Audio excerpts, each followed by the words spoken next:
Bonjour et bienvenue dans cette série de vidéos où nous allons parler du métabolisme des glucides. Ce qu'il faut bien comprendre dans ce cours, qui va concerner le métabolisme, c'est que il va contenir, du moins dans le cours officiel, il va contenir beaucoup de détails, et pourtant vous n'êtes pas censé connaître tout ça, ni pour votre carrière de médecin, ni pour votre examen. Donc dans ces vidéos, je vous propose un peu de recouvrir les notions clés et les notions les plus importantes, à la fois pour votre carrière, mais aussi des notions qui sont redondantes dans les QCM. Donc dans cette première vidéo, nous allons commencer à parler de la glycolyse. Et juste avant, nous allons faire quand même un petit rappel sur la notion de métabolisme. Alors le métabolisme, c'est quoi? C'est tout simplement l'ensemble des réactions chimiques qui vont se dérouler dans l'organisme. Et ces réactions chimiques, elles vont soit soit mettre en réserve l'énergie, soit produire de l'énergie. Et donc on peut les diviser en fait en deux catégories. Nous avons les réactions d'anabolisme, alors ces réactions d'anabolisme, elles vont permettre de passer de molécules simples à des molécules plus complexes, comme vous voyez ici. Et généralement, les voies anaboliques, elles vont se finir par le terme génèse. Si je vous dis par exemple synthèse de glycogène, c'est une voie anabolique parce que nous allons prendre plein de molécules de glucose qu'on va coller pour former une structure plus complexe, et donc on va appeler ça la glycogénèse. Par contre, si le contraire se passait et qu'on prenait une molécule de glycogène qui est une structure assez complexe et qu'on la divisait en plein de structures plus petites, qui sont des molécules de glucose, donc dans ce cas, on va appeler ça une glycogénolyse, parce qu'on va couper, c'est donc une réaction de catabolisme. Il faut savoir que généralement dans le corps, toutes les réactions d'anabolisme, c'est-à-dire toutes les réactions qui vont mettre en réserve l'énergie, sous forme de structures ou de molécules assez complexes, seront médiées, elles seront activées par une hormone qu'on appelle l'insuline. Contrairement aux réactions cataboliques, qui sont elles plutôt assurées par le glucagon, qui est une autre hormone, et donc c'est une hormone qui a une action réciproque à l'insuline. Donc une petite astuce pour vous rappeler que l'anabolisme c'est pour synthétiser et le catabolisme c'est pour couper, c'est que catabolisme et couper c'est voilà, ça commence les deux par un C. Donc c'est tout, c'était une petite définition sur le métabolisme que vous connaissez déjà, il me semble. Donc là maintenant nous allons parler du métabolisme du glucose. Le métabolisme du glucose, il va faire intervenir beaucoup de voies métaboliques, comme vous voyez ici. Nous avons d'abord des voies qui vont dégrader ce glucose pour produire de l'énergie et du pyruvate. C'est ce qu'on appelle la glycolyse. La glycolyse, elle aura pour produit elle va produire de l'ATP, oui, mais le produit terminal, c'est ce qu'on appelle le pyruvate. Ce pyruvate va de son côté lui-même subir une réaction catabolique à travers le cycle de Krebs, une voie métabolique catabolique, c'est-à-dire un catabolisme qui est représenté par le cycle de Krebs pour donner entre autres de l'ATP. Le glucose peut également subir des voies d'anabolisme, et donc il sera stocké sous forme de glycogène. C'est ce qu'on appelle la glycogénogénèse ou la glycogénèse, c'est la même chose. Et le glycogène peut également être dégradé, dans ce cas nous aurons une réaction catabolique, à travers une voie qu'on appelle la glycogénolyse. Une autre source de glucose à part la glycogénolyse, c'est la synthèse de glucose à partir de composés non glucidiques, notamment les acides aminés ou encore certains lipides, enfin certains composés lipidiques, c'est-à-dire les acides gras, etc. Et ça, c'est ce qu'on va appeler la néoglucogénèse. Donc on va synthétiser du glucose nouvellement formé à partir de composés non glucidiques. Mais nous pouvons également avoir des composés glucidiques, comme le fructose, le galactose, qui vont, à travers une autre voie qu'on appelle la glucogénèse, générer également du glucose. Entre parenthèses, cette notion de glucogénèse, vous n'allez pas la trouver dans toutes les sources. C'est un peu un nom qu'on a créé dans le cours, voilà. Il n'existe pas forcément dans toutes les références de biochimie, mais voilà, il représente un peu bien la fonction de cette voie métabolique qui va consister à générer du glucose. Et bien entendu, le glucose peut provenir de l'alimentation. Ça, c'est pas une voie métabolique, hein. C'est juste l'alimentation qui va donc fournir des nutriments à l'organisme, du glucose entre autres. Et voilà, l'absorption du glucose, elle se fait au niveau de l'intestin grêle, très précisément. Nous allons donc commencer à parler de glycolyse.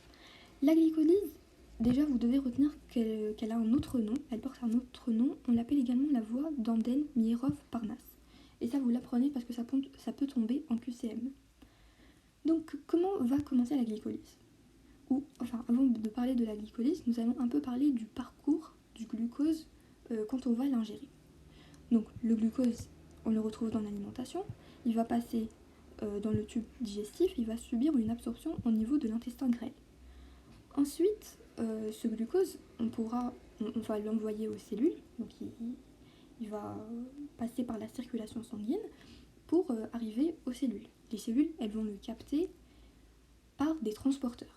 Parce qu'en fait, la membrane plasmique, donc elle est constituée d'une bicouche phospholipidique avec certaines protéines. Il y a des molécules qui pourront la traverser directement par diffusion libre, mais il y a des molécules comme le glucose qui auront besoin de transporteurs protéiques.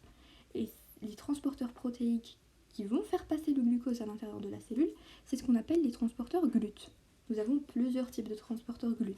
Les GLUT1, les GLUT2, les GLUT4. Au niveau du muscle, nous avons ce qu'on appelle le GLUT4, par exemple. Enfin bref, arrivé au niveau des cellules, le glucose il pourra être mis soit sous forme de réserve, notamment de réserve de glycogène en fait, soit il sera dégradé pour fournir de l'énergie. Et là, c'est là où va intervenir la glycolyse. Donc, le glucose qui a été absorbé, qui a circulé dans la circulation sanguine, il va traverser ce transporteur GLUT pour atterrir au niveau du cytosol de la cellule. Et là, le glucose, suite à une voie métabolique qu'on appelle la glycolyse, il va former du pyruvate. D'accord ? Donc la localisation de la glycolyse, c'est le cytosol. La glycolyse va se dérouler au niveau du cytosol ou du cytoplasme de la cellule. Ensuite, le pyruvate il va rentrer à l'intérieur de la mitochondrie pour subir une autre voie métabolique qui est le cycle de Krebs, etc. Nous en parlerons après. Et donc la glycolyse, si on devrait la définir, c'est la voie du catabolisme oxydatif anaérobie. Catabolisme, vous l'avez compris, parce qu'on va dégrader le glucose pour fournir de l'énergie. Oxydatif, c'est parce qu'on va enlever des atomes d'hydrogène à ce glucose. Vous allez le voir dans les étapes qu'on va citer. Et anaérobie, eh bien parce que l'O2 n'est pas nécessaire. Et donc la glycolyse se déroule en anaérobiose ou en absence d'oxygène le plus normalement du monde. Et cette voie du catabolisme oxydatif anaérobie, elle va donc concerner le glucose, qui est une molécule qui va contenir 6 carbones, en pyruvate, qui est lui une molécule qui va contenir 3 carbones. Cette voie métabolique va contenir 10 réactions. 10 réactions qu'on peut diviser en 2 grandes phases. D'accord ? C'est-à-dire on a très clairement 10 réactions, mais juste pour expliquer, on va diviser ça en 2 phases. Nous avons d'abord quelques premières réactions qui vont consister en une phase d'investissement d'énergie. Ça veut dire qu'on devra fournir de l'énergie pour que les réactions aient lieu. En effet, on va à partir de 2 ATP, nous allons avoir 2 ADP et 2 PI. C'est-à-dire qu'on a utilisé 2 ATP pendant cette phase d'investissement d'énergie. Contrairement à la phase de retour sur l'investissement d'énergie, où là, nous allons produire de l'ATP, c'est-à-dire que nous allons produire de l'énergie. Et cette énergie, c'est clair qu'on aura de l'ATP, parce que l'ATP c'est la forme la plus importante d'énergie, mais également sous cette forme, je ne sais pas si vous la connaissez, qu'on appelle le NADH+. Et ce NADH+, c'est une molécule qui en fait, suite à son passage dans la chaîne respiratoire au niveau de la mitochondrie, elle va également donner de l'ATP. Elle va donner très précisément 3 ATP. Chaque molécule de NADHH+, va nous donner 3 ATP. Donc, quand on va former du NADHH+, on est indirectement en train de former de l'ATP, donc nous sommes en train de former de l'énergie. Ainsi donc, la glycolyse, c'est la voie du catabolisme oxydatif anaérobie du glucose en pyruvate. Elle va se dérouler au niveau du cytosol et elle va faire intervenir 10 réactions que nous allons diviser par souci de simplification et d'explication en 2 phases.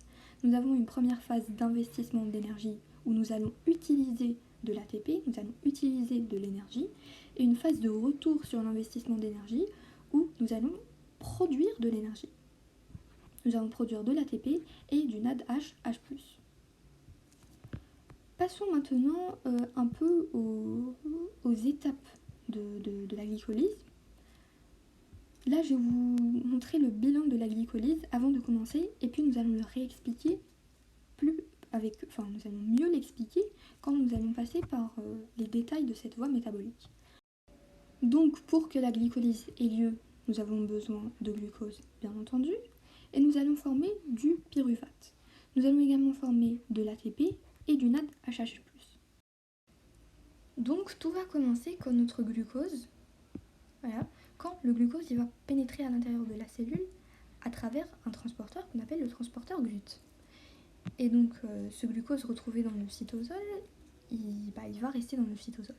Sauf qu'il se trouve que ce glucose, nous devons le phosphoryler pour qu'il reste à l'intérieur du cytosol. Donc nous allons le transformer en glucose 6-phosphate, parce qu'on va le phosphoryler sur son carbone numéro 6. Pourquoi cette réaction de phosphorylation ? Eh bien, c'est pour 2 raisons. D'abord, pour le maintenir à l'intérieur de la cellule, sinon il pourra ressortir. S'il n'est pas phosphorylé, il pourra circuler librement de l'intérieur vers l'extérieur de la cellule, et c'est pas ce qu'on veut parce que nous voulons le dégrader à l'intérieur de la cellule. Ok ? Et la deuxième réaction, c'est que quand on va lui mettre ce phosphate, il sera plus réactif. Donc nous allons avoir plus facilement les réactions qui vont suivre. Avant de poursuivre toutes les réactions qui vont suivre justement, j'ai envie de vous expliquer un petit point. C'est que là, nous allons avoir donc plusieurs étapes pour cette glycolyse, c'est plusieurs réactions chimiques. Chaque réaction chimique, elle aura un rôle, elle va transformer une molécule, qui est donc le substrat, en une autre molécule. Et ceci va se faire grâce à des enzymes. Les enzymes, c'est des catalyseurs. Je ne vais pas vous l'expliquer, vous avez tout un chapitre là-dessus, et je pense que vous avez quand même certaines notions du lycée. Et enfin bref, ces enzymes, je ne vais pas vous donner leur nomenclature. Pourquoi ? Eh bien parce que en fait c'est simple. Dans cette réaction de glycolyse, nous avons 3 types d'enzymes, généralement, qui sont des enzymes qui auront un rôle de déphosphorylation, des enzymes qui auront un rôle de phosphorylation, et des enzymes qui ont un rôle, une réaction en fait de réduction, d'oxydation et de réduction. Les enzymes, et chacune en fait, elle aura un nom qui va correspondre à sa fonction. Donc toutes les enzymes qui vont réaliser la déphosphorylation, on va les appeler les phosphorylases. Toutes les enzymes qui vont réaliser ce qu'on appelle une phosphorylation, on va les appeler les kinases. Et toutes les enzymes qui vont réaliser des réactions d'oxydoréduction, c'est ce qu'on appelle des déshydrogénases. C'est des mots qui vont revenir. La seule différence de nomenclature, c'est que chaque composé, il aura donc sa phosphorylase. Si je vous dis par exemple quelle est l'enzyme qui va phosphoryler le pyruvate, on va l'appeler pyruvate kinase. Quelle est l'enzyme qui va phosphoryler, qui va permettre la phosphorylation du glucose par exemple ? C'est la glucokinase. Quelle est l'enzyme qui va permettre la phosphorylation des exoses ? On va appeler ça exoskinase ou plutôt exokinase. Voilà, enfin bref, c'est juste une façon de vous expliquer que n'apprenez pas bêtement. Généralement, ce que je vous présente ici, c'est une règle générale qui s'applique presque partout. De toute façon, vous allez voir la nomenclature des enzymes dans le chapitre qui va concerner les enzymes. Et voilà. Donc n'apprenez pas le nom des enzymes, c'est pas très important. Le plus important, les enzymes qu'il faut absolument maîtriser, c'est les enzymes des 3 réactions de régulation de la glycolyse, que nous allons bien détailler par la suite. Donc voilà. Donc les enzymes qui vont réaliser la déphosphorylation, c'est ce qu'on appelle les phosphorylases. Les enzymes qui vont réaliser la phosphorylation, c'est ce qu'on appelle des kinases. Ce qu'il faut retenir dans ces deux, dans ces deux réactions, c'est que nous avons besoin d'une source de phosphate ou d'une source qui va capter le phosphate. Je m'explique. Si, par exemple, je veux passer du glucose, on veut passer du glucose à du glucose phosphorylé, d'accord, par exemple du glucose 6-phosphate. Nous avons besoin d'un donneur de phosphate. Et ça, c'est ce qu'on va appeler, c'est généralement de l'ATP. L'ATP, il va nous donner un phosphate pour devenir de l'ADP. Et le contraire va se passer. Si on veut déphosphoryler, d'accord, ça va se faire grâce aux déphosphorylases, ça va se faire grâce aux phosphorylases. Donc nous allons passer de l'ADP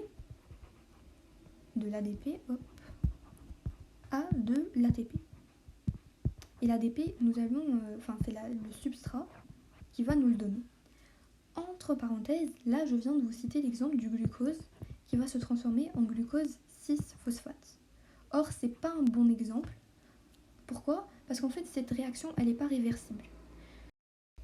Donc voilà, j'espère que vous avez compris. Quand j'ai une molécule qui va se transformer en une autre molécule phosphorylée, d'accord, nous aurons besoin d'ATP pour lui donner ce phosphate. Mais si on revient comme ça, parce que généralement c'est des réactions réversibles, si nous revenons, eh bien nous aurons besoin d'une autre molécule pour capter ce phosphore et c'est généralement de l'ADP qui va donc se transformer en ATP. Voilà. Les phosphorylations, elles vont se faire grâce à des kinases et les déphosphorylations, ça va se faire grâce à des phosphorylases. D'un autre côté, nous avons ce qu'on appelle les réactions d'oxydoréduction et elles vont se faire donc grâce à des déshydrogénases. Et là encore, elles auront besoin d'un cofacteur. Généralement, c'est soit le NADH, soit le FADH, et c'est des cofacteurs qui vont permettre de capter ou de donner du H+. Et nous allons en citer des exemples dans les réactions que nous allons étudier. Donc voilà, c'était juste pour vous aider en fait à retenir un peu et comprendre surtout la fonction des différentes enzymes que nous allons rencontrer. Mais sachez qu'au final, dans cette réaction de glycolyse, vous devez retenir uniquement 3 réactions, surtout les 3 réactions avec leurs 3 enzymes. Ok ? Vous devez retenir en fait ces 3 réactions parce que ce sont des réactions de régulation. Ce sont des réactions très importantes. Ça veut dire quoi des réactions de régulation ? Ça veut dire que en fait dans n'importe quelle voie métabolique, nous avons ces réactions de régulation et c'est quoi le rôle ? Eh bien c'est soit d'accélérer, soit de ralentir la voie métabolique. Par exemple, si j'ai beaucoup de glucose et que je veux le dégrader, je vais essayer d'accélérer cette réaction de glycolyse. Je vais lui faire comprendre que là, j'ai besoin de beaucoup d'enzymes, j'ai beaucoup de glucose dans mon organisme, je veux le dégrader. Et comment je vais communiquer avec cette voie métabolique ? Eh bien, ça va se faire grâce aux réactions de régulation que nous allons expliquer à la fin. Donc là, nous allons parler d'abord de la voie en général, comment elle va se présenter, quel est son rôle, quels sont les différents intermédiaires qui vont intervenir. Et puis, nous allons détailler les réactions de régulation quand nous allons parler de la régulation de la glycolyse, justement. Donc là, nous allons commencer à parler de la glycolyse avec toutes ces réactions chimiques. Donc la première étape, c'est la réaction de phosphorylation. Dans cette réaction de phosphorylation, que nous avons déjà expliqué, le glucose, il va passer à du glucose 6-phosphate. Nous allons donc phosphoryler ce glucose sur son 6e carbone. Vous le savez, le glucose, c'est une molécule à 6 carbones. Et pour phosphoryler, ça va se faire grâce à des kinases. Je ne vais pas vous donner le nom de l'enzyme, vous allez voir parce que c'est un peu particulier. Nous pouvons avoir 2 enzymes dans cette réaction qui vont intervenir. Et bien entendu, toute réaction de phosphorylation, elle aura besoin d'un fournisseur de phosphate. Dans ce cas, c'est l'ATP qui va nous donner son phosphate pour nous donner de l'ADP. Vous voyez qu'on est dans l'étape d'investissement de l'énergie. Nous venons d'utiliser de l'énergie et non pas de produire de l'énergie. Bien, nous allons donc poursuivre nos réactions avec une réaction d'isomérisation. Ce glucose 6-phosphate, il va se transformer, il va subir un petit relooking pour nous donner du fructose 6-phosphate. Je vous renvoie vers la vidéo de la structure des glucides où nous avons expliqué un peu la relation entre glucose et fructose, comme quoi c'était des isomères, et donc il suffisait d'une toute petite modification pour passer d'une molécule à l'autre. Bien, ce fructose 6-phosphate, il va à son tour subir une phosphorylation. Encore une fois, pour la phosphorylation, nous avons besoin d'un fournisseur de phosphate. Et dans ce cas, c'est l'ATP qui va intervenir. Et cette fois-ci, ce fructose 6-phosphate, on va le phosphoryler sur son premier carbone. Donc, nous allons avoir ce qu'on appelle le fructose 1,6-biphosphate. Fructose 1, parce qu'on a... attendez. Donc, on l'appelle fructose biphosphate. Pourquoi biphosphate? Parce qu'il va contenir 2 phosphates. 1 et 6, c'est par rapport à la position des 2 phosphates. Donc nous avons un phosphate qui sera porté sur le premier carbone et un deuxième qui sera porté sur le sixième carbone. Et voilà, ce fructose 6-phosphate, qui est encore une fois une molécule à 6 carbones, va subir un clivage. Tac, on va la casser en 2 molécules. Pour nous donner en 2 molécules plus petites. Chacune va contenir 3 carbones. C3, C3. Nous avons d'abord le dihydroxyacétone phosphate, parce qu'il va contenir un phosphate, et glycéraldéhyde 3-phosphate, parce qu'il sera phosphorylé sur son troisième carbone. Et voilà, donc nous avons 2 molécules de 3 carbones. Pour rappel, la dihydroxyacétone et le glycéraldéhyde, c'est donc des isomères. L'une de ces 2 molécules est un cétose et l'autre est un aldose. Mais ce qui va nous intéresser ici, ce qui a son intérêt dans cette réaction chimique, c'est surtout le glycéraldéhyde 3-phosphate. Et donc, nous devons transformer toutes les molécules de dihydroxyacétone phosphate en glycéraldéhyde 3-phosphate. Et vous savez, ces 2 molécules, c'est des isomères. Donc, si nous réalisons cette transformation, c'est ce qu'on va appeler une réaction d'isomérisation. Bien. Et les réactions d'isomérisation, elles vont se faire grâce à des isomérases. Ok ? Voilà. Donc, ce glycéraldéhyde 3-phosphate, qui est une molécule à 3 carbones, elle va subir une réaction d'oxydoréduction.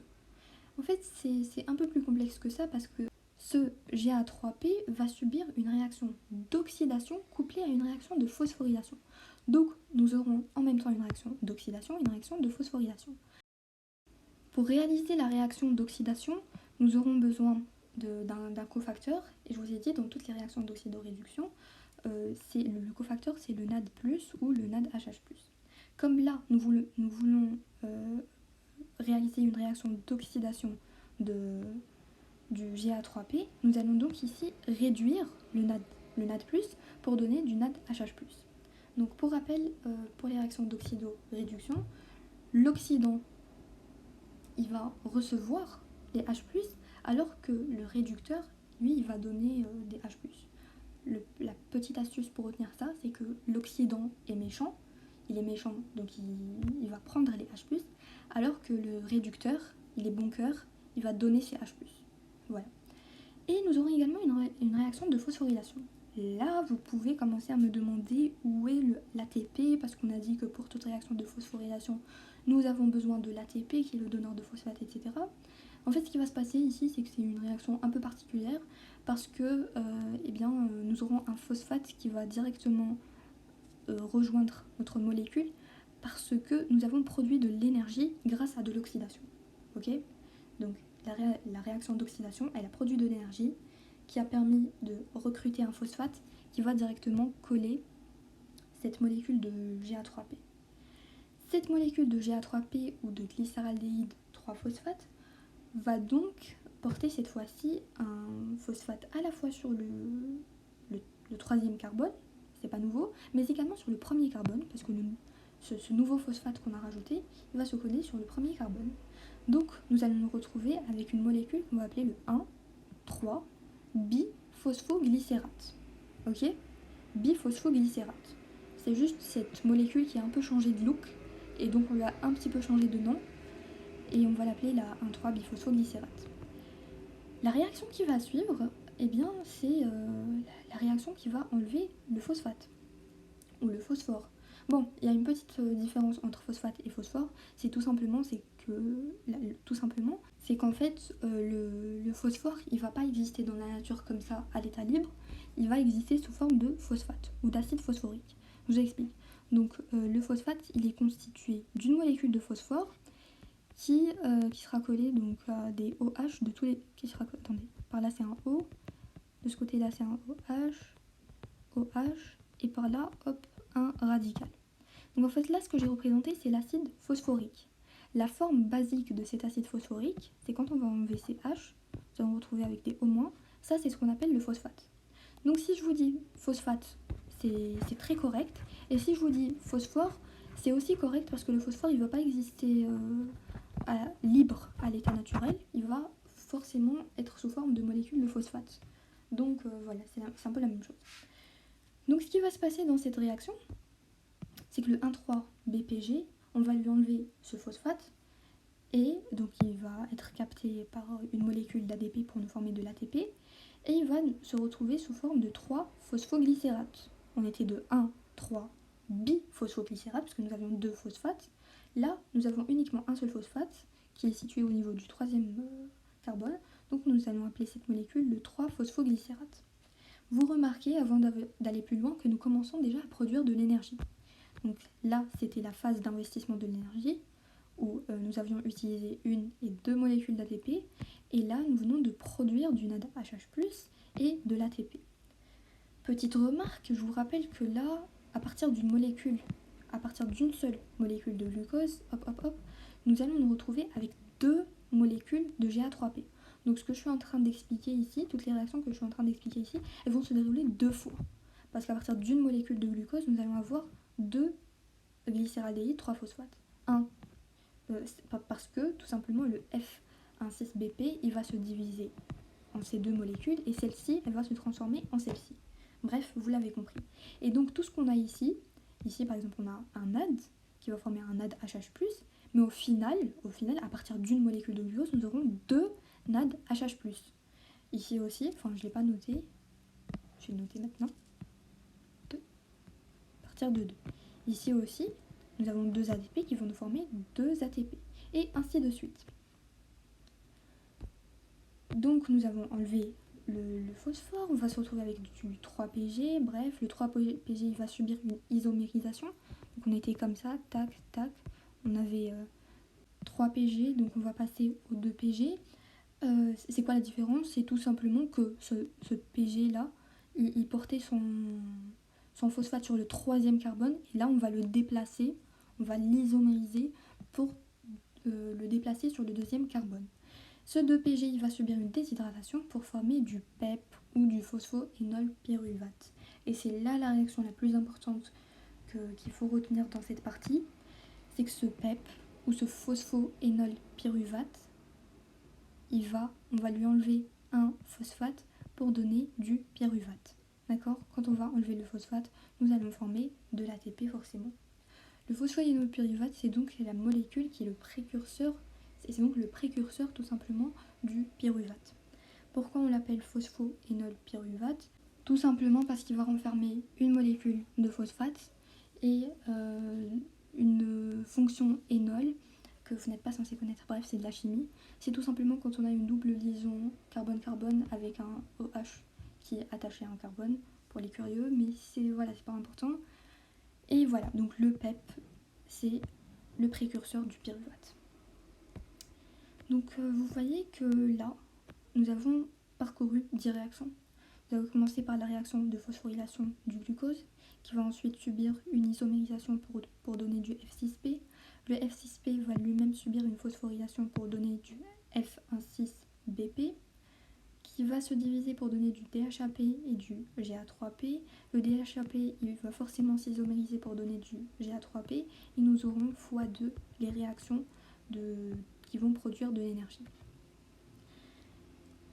Nous allons commencer d'abord par une réaction d'oxydation qui va donc nous donner du NAD réduit, qui est le NADHH+, qui va dans la chaîne respiratoire nous donner de l'ATP. Ensuite, ici, nous allons former de l'ATP également. Et enfin, dans la dernière réaction qui va donner le pyruvate, nous allons également former de l'ATP. Finalement, nous avons investi 2 molécules d'ATP pour nous retrouver avec 4 molécules d'ATP et 2 NADHH+. Donc si je vous dis que le bilan net, il est donc de 2 ATP. Je réexplique. Si je vous dis que j'ai utilisé 2 ATP, donc j'ai moins 2 ATP, ok, et que j'ai formé 4 ATP, et on a formé du NADHH+, qui est H+. Donc là, je vais me retrouver avec un bilan net de 2 ATP, ok, c'est-à-dire ce que l'organisme a finalement gagné en énergie, c'est uniquement 2 ATP. Voilà.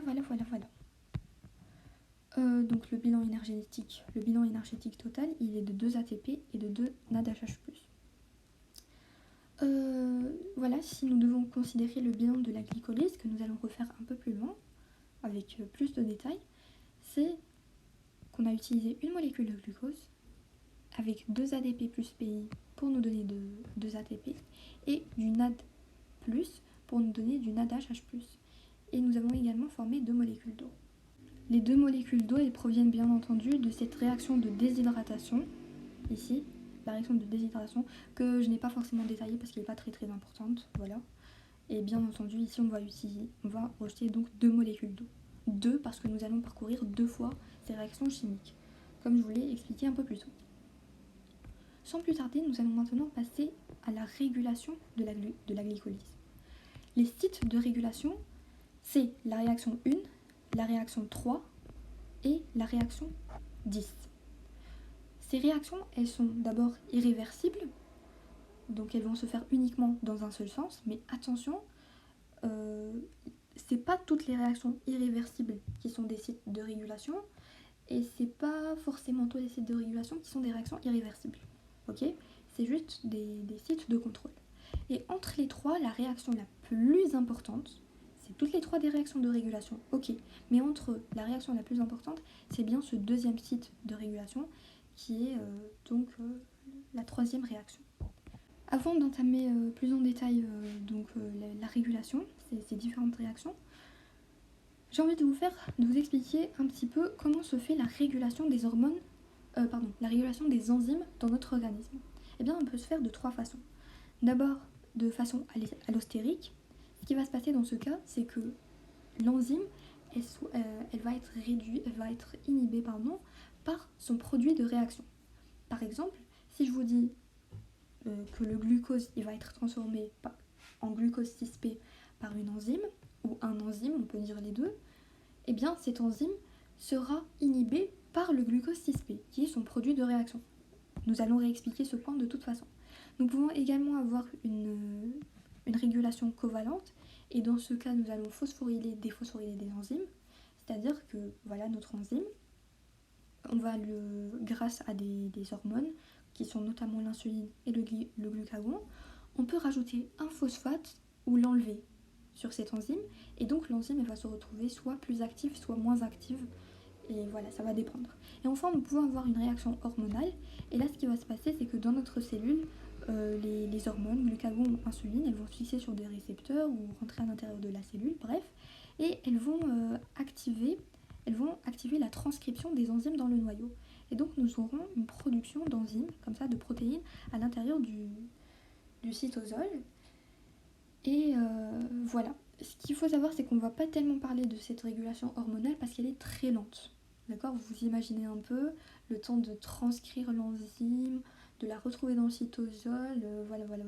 Ça doit prendre quand même assez de temps. Donc, quand on va parler de régulation, ici, du moins ici, nous allons surtout parler de régulation allostérique et de régulation covalente. Et vous allez voir. Donc, nous commençons par le premier site de régulation, qui est la première réaction de la glycolyse, où nous avons la transformation du glucose en glucose 6-phosphate. Cette transformation, elle va se faire grâce à un enzyme, ok ? Mais cette enzyme, en fait, on a 2 isoformes de cette enzyme. c'est-à-dire que c'est une même enzyme, mais qui aura un look un petit peu différent, avec quelques petits acides aminés différents, qui vont leur donner des propriétés un peu différentes, mais au final elles vont réaliser la même réaction, donc elles auront un peu le même rôle dans l'organisme. Et on va expliquer justement la différence entre les deux. Donc ces deux enzymes, on va les appeler hexokinase et glucokinase. Entre parenthèses, cette notion d'isoenzyme, elle est, enfin, je veux dire, là, nous sommes en train de parler d'une réaction particulière. Ne vous imaginez pas que toutes les réactions de l'organisme vont toutes se faire par les différents isoenzymes et chaque enzyme elle va présenter ses isoenzymes. Enfin bref, non, ça se passe pas comme ça. Ici, nous avons juste une réaction qui est particulière qui va faire intervenir un enzyme qui va se présenter sous deux looks différents qu'on va appeler isoenzymes. Et nous allons justement expliquer la différence entre les deux. Alors la première enzyme qu'on appelle hexokinase, nous allons la retrouver dans la plupart des tissus de l'organisme, voilà, même dans le muscle, parce que le muscle c'est un peu l'organe le plus consommateur de glucose, et donc sachez que le muscle il va contenir de l'hexokinase. Donc on va dire qu'elle est ubiquitaire, elle est présente partout. Contrairement à la glucokinase qui est elle présente au niveau des cellules hépatiques et des cellules pancréatiques, plus précisément au niveau des cellules bêta de Langerhans dans le pancréas. Alors vous savez que le pancréas c'est en fait un organe amphicrine. C'est quoi amphicrine? Bref, vous allez voir ça en histo. Mais en tout cas, ça veut dire que c'est tout simplement un organe qui va avoir à la fois une fonction endocrine et une fonction exocrine. Une fonction exocrine, ça veut dire qu'il va synthétiser des composés qui vont aller vers l'extérieur de l'organe, voilà, dans la lumière du tube digestif plus précisément. En effet, le pancréas il va synthétiser certaines enzymes qui vont participer à la digestion. Ok, c'est la fonction exocrine. Et il a également une fonction endocrine, ça veut dire qu'il va synthétiser des hormones à l'intérieur de l'organisme. Et cette synthèse d'hormones, qui sont le glucagon et l'insuline, qui sont les hormones qui vont contrôler un peu la glycémie dans l'organisme, eh bien il va les synthétiser grâce à ce qu'on appelle des îlots de Langerhans, qui sont des amas de cellules comme ça, qu'on va retrouver au niveau du pancréas. Et ces cellules qui vont être contenues dans les cellules de Langerhans, elles sont de deux types. Nous avons les cellules bêta et les cellules alpha. Les cellules bêta, elles vont synthétiser l'insuline et les cellules alpha vont synthétiser le glucagon. Pour vous en rappeler, regardez quand j'écris glucagon, vous voyez qu'ici j'ai un A, ça fait penser aux cellules alpha. Alors que bêta, c'est bêta, voilà. Bêta, c'est pour l'insuline.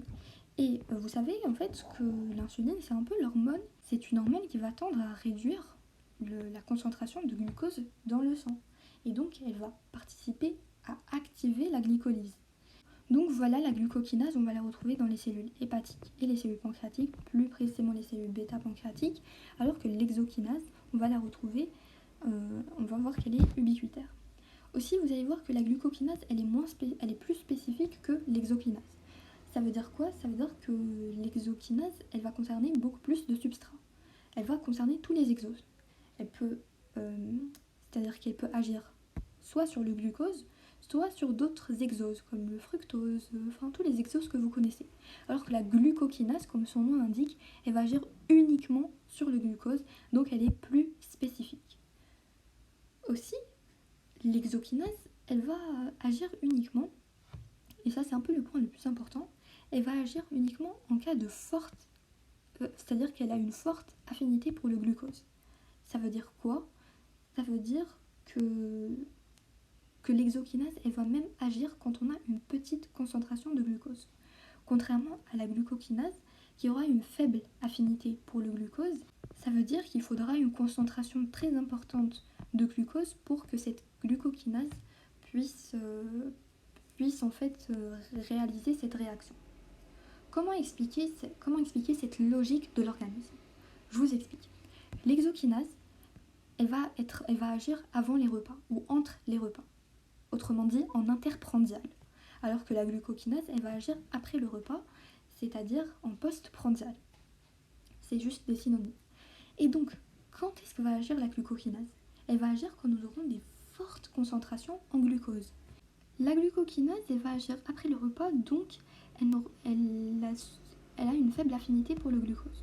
Pourquoi? Tout simplement parce qu'après le repas, nous allons consommer beaucoup de glucose. Donc le glucose, il sera présent en concentration assez importante dans le corps. Et la glucokinase, elle va pas faire beaucoup d'efforts pour aller le chercher. Donc, comme il est présent en grande quantité, elle n'a pas besoin d'avoir une affinité très grande pour le glucose pour le coller, parce qu'il est là, il est présent en grande quantité.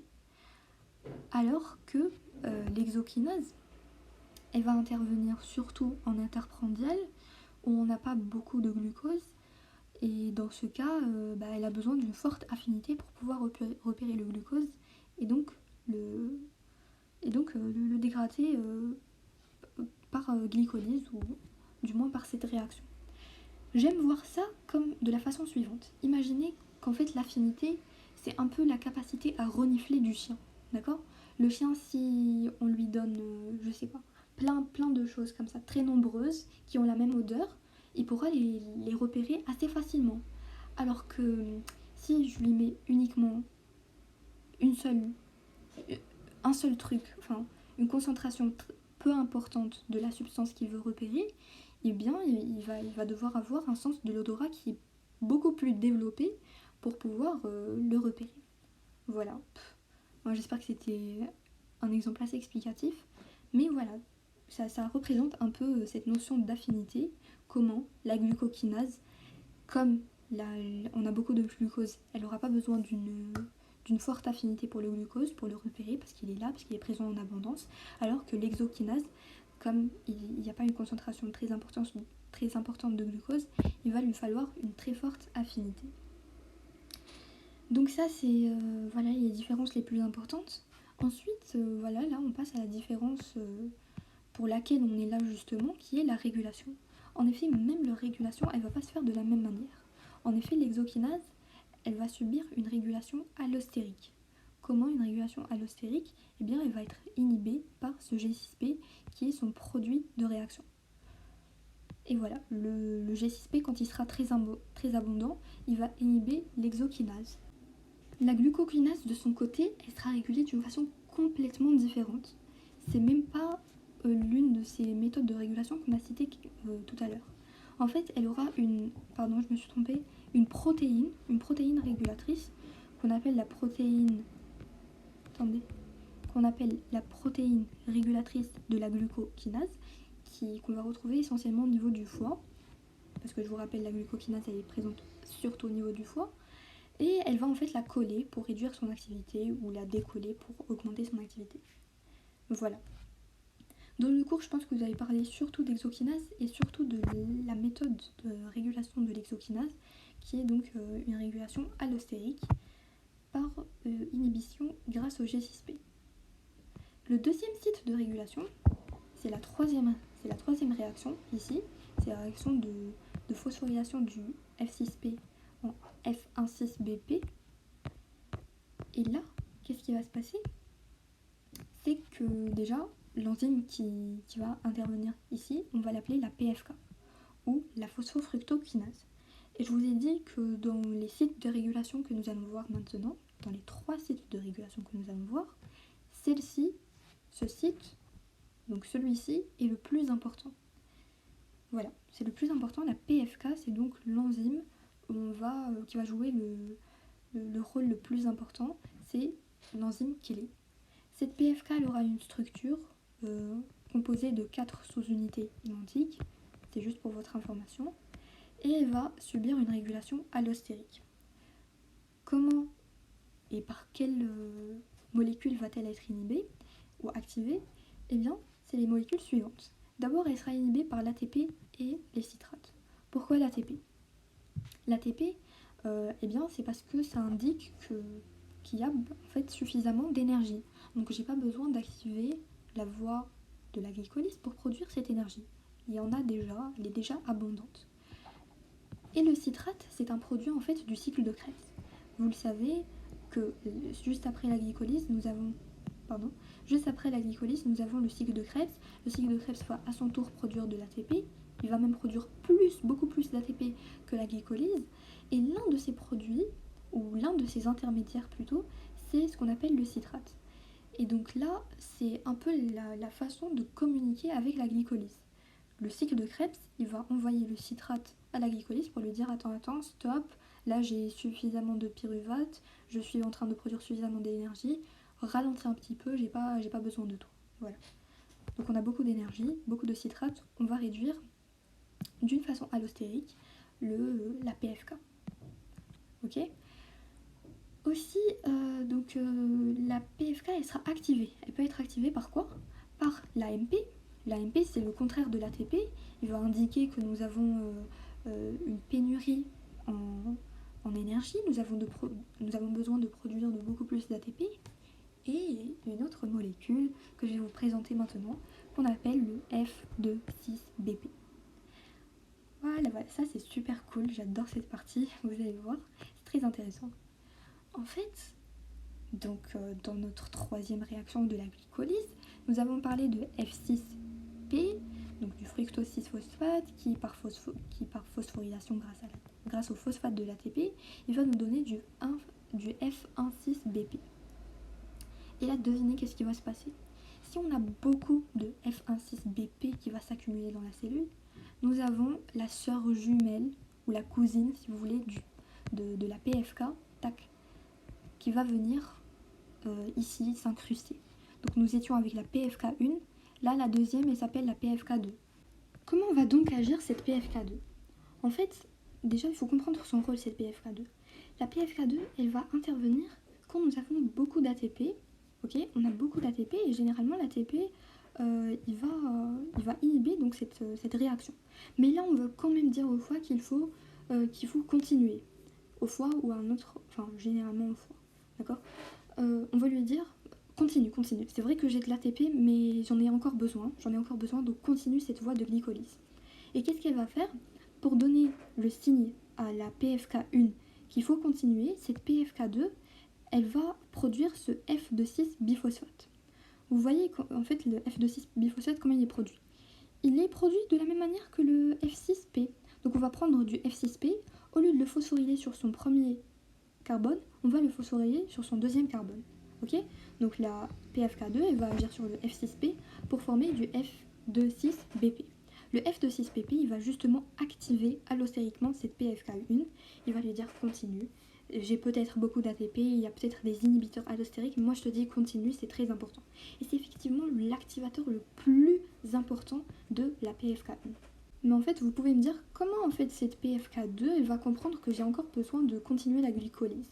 Ok, elle va dire elle va signaler à la PFK1 qu'elle a besoin de continuer la glycolyse, mais elle, comment elle va le comprendre pour pouvoir expliquer à la PFK1? Eh bien, c'est tout simplement l'insuline qui va lui faire comprendre ça. L'insuline, c'est donc une hormone. C'est l'hormone qui sera présente quand on veut dégrader le glucose. C'est un peu l'hormone qui va activer cette voie de glycolyse. Ok. Et qu'est-ce qu'elle va faire? Elle va donc activer cette PFK2. Elle va la phosphoryler. Et donc la PFK2 sera activée. Et voilà, en s'activant, elle va produire le F2,6BP qui va agir sur la PFK. Ok. Petite grosse remarque. En fait, ce qu'on est en train d'expliquer ici, c'est la voie de la glycolyse. La voie de la glycolyse, c'est quand on va démarrer donc, du glucose et on veut aller vers le pyruvate. C'est-à-dire c'est quand on a beaucoup d'énergie, comme on dit, on veut passer du glucose, on veut le dégrader en pyruvate. Mais imaginez qu'on se retrouve dans la situation contraire. On est en déficit d'énergie et on veut passer du pyruvate au glucose. Ça, c'est une voie qui existe dans l'organisme. Voilà. Du pyruvate au glucose. Voilà, pyruvate ou autres composés, pas uniquement le pyruvate. Donc tous les composés non glucidiques pour passer au glucose, c'est ce qu'on appelle la néoglucogénèse. La néoglucogénèse, c'est presque une glycolyse inversée. C'est à peu près, presque les mêmes étapes que la glycolyse, mais voilà, elles vont suivre le sens opposé. Comme la néoglucogénèse, c'est le contraire de la glycolyse, même la fonction des enzymes de la néoglucogénèse vont avoir le rôle contraire des enzymes de la des enzymes de la glycolyse, ok. Et le contraire, ou l'enzyme qui va avoir le rôle réciproque de la PFK2, c'est ce qu'on appelle la F2,6 biphosphatase. Et qu'est-ce qui va se passer? En fait, il se trouve que cette PFK2 et cette F2,6 biphosphatase, elles seront collées ensemble. Elles vont marcher comme ça, en couple, ok. Bien qu'elles ne s'entendent pas forcément bien ensemble, parce qu'elles ont un rôle opposé, elles vont marcher en couple. Ce qui fait que quand on a une qui sera activée, l'autre, elle sera désactivée. Et le contraire est vrai, vous l'avez compris. Donc là, c'est l'insuline. Dans le cas de la glycolyse, l'insuline, il va phosphoryler ce complexe, et donc on aura une PFK qui sera active, et une F2,6 biphosphatase qui ne sera pas active, qui sera moins active.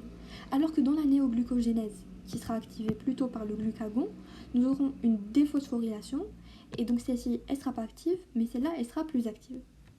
J'espère que ça a été un peu clair pour vous. De toute façon, c'est quelque chose qu'on va réexpliquer quand nous allons parler de néoglucogénèse.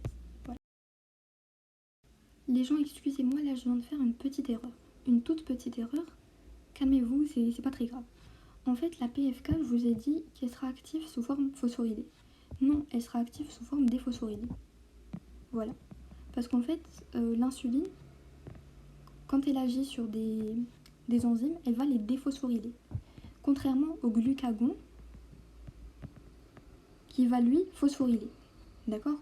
Pour vous rappeler que le glucagon phosphoryle et que l'insuline déphosphoryle, rappelez-vous que le glucagon, vous voyez là, c'est un phosphore. Vous voyez ce petit trou, ce petit rond, on le retrouve dans le glucagon. Tac, on a deux petits ronds, alors que dans l'insuline, nous n'avons pas. Donc voilà, c'était une petite erreur d'inattention, mais voilà, ça n'influence en rien ce que vous venez de comprendre. D'accord? Juste, l'insuline ne va pas agir, ne va pas phosphoryler, c'est tout. Et enfin, pour finir, nous avons le troisième site de régulation qui est quoi? Qui est la pyruvate kinase. Donc cette pyruvate kinase, comment elle va agir? Elle va agir sur le PEP, je vous ai dit, cette fameuse molécule qui est en fait le précurseur du pyruvate. C'est le phosphoénol pyruvate. Encore une fois, la pyruvate kinase, elle aura une régulation allostérique. Elle sera activée par le F16BP. Regardez-moi ça, elle sera activée par le F16BP. Le F16BP qui est le produit de cette troisième réaction de la glycolyse.